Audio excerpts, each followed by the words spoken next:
So I thought maybe you should think about time. You know, have you ever had anyone, you know, when you need time to help? I have got a story about Tom, and so one time I went to, I called a doctor to ask them to come out because I felt unwell. Yeah. And yes, came in say, didn't know why I'm here in that tone of voice. Oh, did she say really patronising? Yeah, very patronising. Do you know why I'm here? Yeah, I know. I've had that happen to me. I've had that happen to me. I've had that happen to me with a little chair. So I've had a doctor come out and, you know, oh, hi Gavin, how are you? Would you like a little chair? I just laugh it off. But if they did that to my wife, she would just be like, no, I'm not having it, you know, goodbye. So, yeah, I know exactly how you feel. She didn't even give me time to answer back. She just started talking to your parents? Yeah. Right. Yeah, so what can we do for kids? But I just felt that she did give me time to say, well, hold on a minute, I got capacity to answer all your cousins by myself. Yes. But she did give me time. She didn't give you the time. You called her up, and then she came round. She said to you, do I know why you're here? And then just straight away spoke to your parents about it and things. And you felt that, you know, she wasn't giving you the time that she was giving your parents the time. I know kind of how that feels. I've had it where I've been to the doctor and the doctor's rushed me in the appointment and things, and she said, oh, okay, Gavin, we're going to give you a laxative and you'll take 20 ml of that each day for a week, come back and see me. And it was very quick the way she said it. I was like, whoa, hang on, okay, right. I couldn't quite, she didn't write it down for me. She hadn't sort of like said anything, she just said it very quickly. So I went and got this laxative and I went home and I literally thought that, I looked at it, I thought, right, okay, it must be on the jug, because I didn't see that they put a little cap in there. And I just got this jug and started pouring this liquid out. And my wife came in, she said, Gavin, that's a lot of laxative. What you know, why are you taking that much? She said to me 20 mil, so I assume this is 20 mil. And my wife said, well, I think we should go and get it checked out. So I went to the chemist and it turned out that I was actually pouring out 200 mil and 20 mil was only that big. You know, and I was pouring out that much. So I know when you know, with time, you want it to be good time when communicating and not coming across as patronising or anything. So, yeah.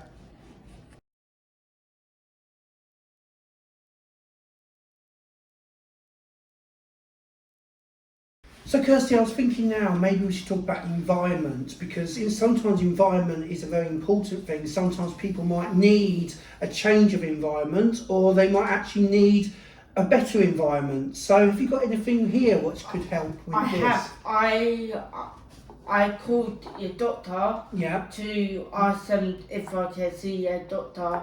They said we will get the doctor to contact you back. So your doctor did call me. And what's the problem? I explained everything and they said, sorry, can you please get someone else to call us because we don't really understand you. So I explained it again.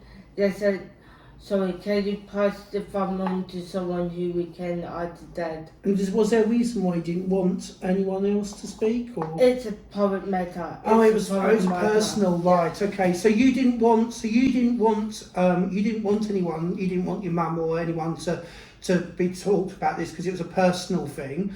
But the doctor, he couldn't understand you. He was thinking that someone else speaking on your behalf would be better.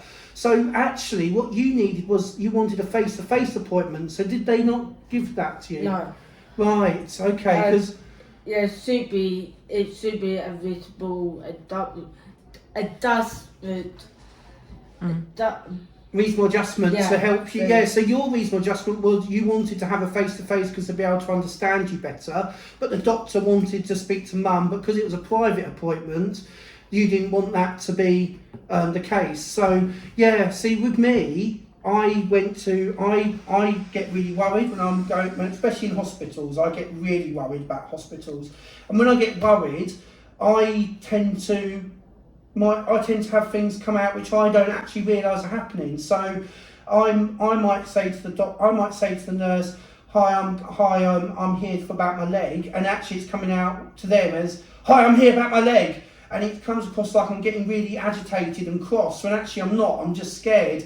And then because they're saying to me, "You need to calm down," and things, I'm like, well, I'm fine, but then I'm saying I'm fine because I'm getting cross, and then other things when I get nervous happen. I start maybe playing with my hair or tapping loads. Maybe sometimes I'm rocking, and I'm coming across like I'm about to become really aggressive when I'm not. And actually, I like to have people come with me to appointments, because if I have my wife or somebody with me, they can say, "Gavin's fine, he's just nervous." So when he gets nervous, he tends to come across like he's getting frustrated and cross, but he's not, he's absolutely fine and things. But because they look at me and think, "No, you don't need anyone with you, it's absolutely fine." So you again have it where, you actually want to have a face-to-face appointment because it'll be better for the doctor to understand you and things, but they want to speak to mum or somebody, and I have it the other way where actually I could do with having someone with me because they'll be able to explain about my behaviours and I don't, so then I struggle. So environment, it's good. It'd be good. Environment is about trying to help get people's environment to how they need it. With Kirsty, it'd be better to have a face-to-face, so then she'll be able to talk. They'll be able to talk and see and help her. With me, I need somebody with me to help me with them to tell me to calm down.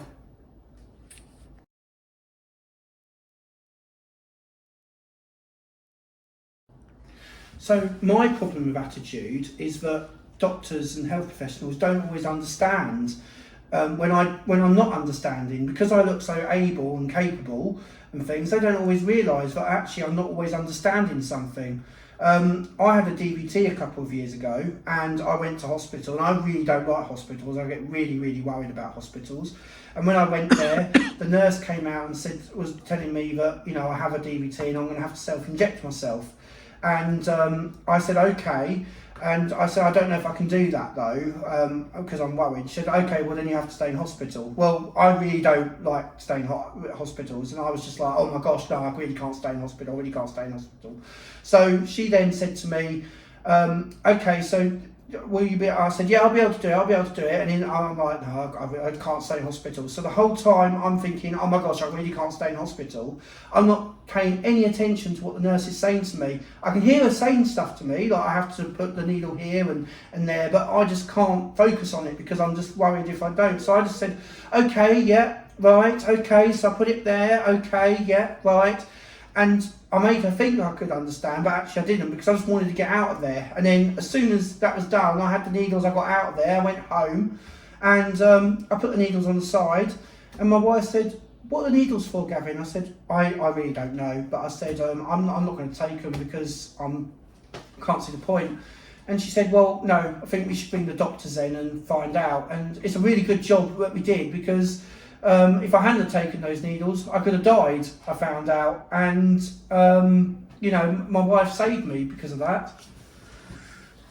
So I have the opposite of attitude. I have a similar thing with I went into hospital with an expected DVT. Yeah. And the doctor kept talking to my sister, not Right. me, and Okay. then say to her because she may have to stay in the hospital to inject her because she can't inject herself. Right. So you had the opposite. Yeah. So you had the opposite. They were talking to your sister as if you couldn't understand, and you did understand. Yeah. But they thought they were going to keep you in because they thought you couldn't understand when you could. And with me, they assumed that I understood when actually I didn't understand.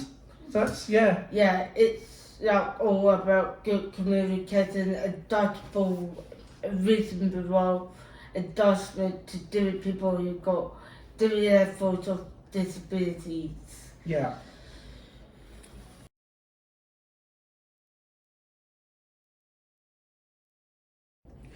So I just think, we've talked a lot about communication, a lot of our examples today, but I think, I wondered if you maybe had a example directly on communication you could give. I do. So I am looking for a new DP presence. Right. So I called up as somebody to ask Katie, like, do you do annual health check? Right. Would I get help with filling out forms? Yeah. I was doing my medication, and them just kept putting me on hold without Gosh, telling me. really? They just put you on hold? 3 times. Wow. And the last person just cut your call off. Cut the call on you? Oh Yeah. my gosh, that's horrible. That's horrible. So how did that make you feel? I felt like I was not important, You felt you weren't important? or didn't care because I got a learning disability. So you felt that you felt upset because they felt like they just did it because of your learning disability? Yeah. Okay, I know sort of how you feel because I've had that happen with me before. So with me, I need a bit sometimes to think about what I need to say about communication, because otherwise I just get muddled up and I don't know what to say. On this particular experience I had, the dentist wanted to give me some medication, but I wasn't sure if I could take it or not with the other medication, so I needed to phone the doctors up to speak to them about whether I could take this other tablet or not.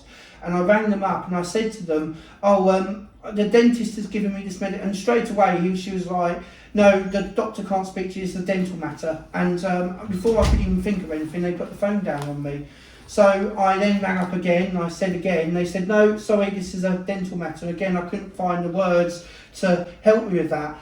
And in the end, I had to ring up. I rang up a few days later, and I said, I've noticed that my leg's not doing very well, and because I have a DVT. So that way, I knew that they put me straight to a doctor, and they said, yes, a doctor will ring you about it later on. Well, then I was really worried because I'd lied. I'd said, I needed to actually ring the doctor. I actually lied about, I said about it was about my leg, and it wasn't. So then I'm like, oh my gosh.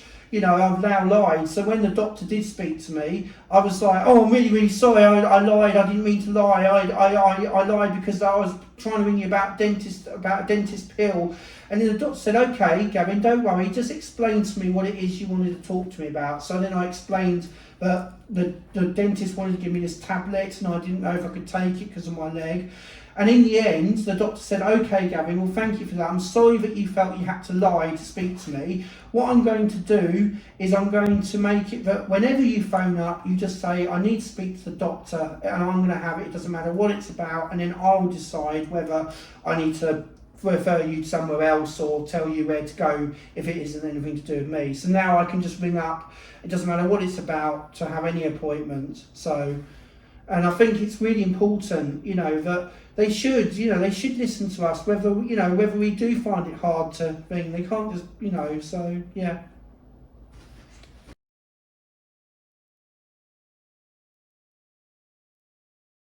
Okay, Kirsty, so now we need to talk about help, and help is important because we do need help with doctors and nurses and things, and there's lots of ways they can help us and things with and with like help with learning disability nurses helping us, our families, our loved ones. But so what help do you feel you need? So my main thing is my speech impediment. Yeah. So I work like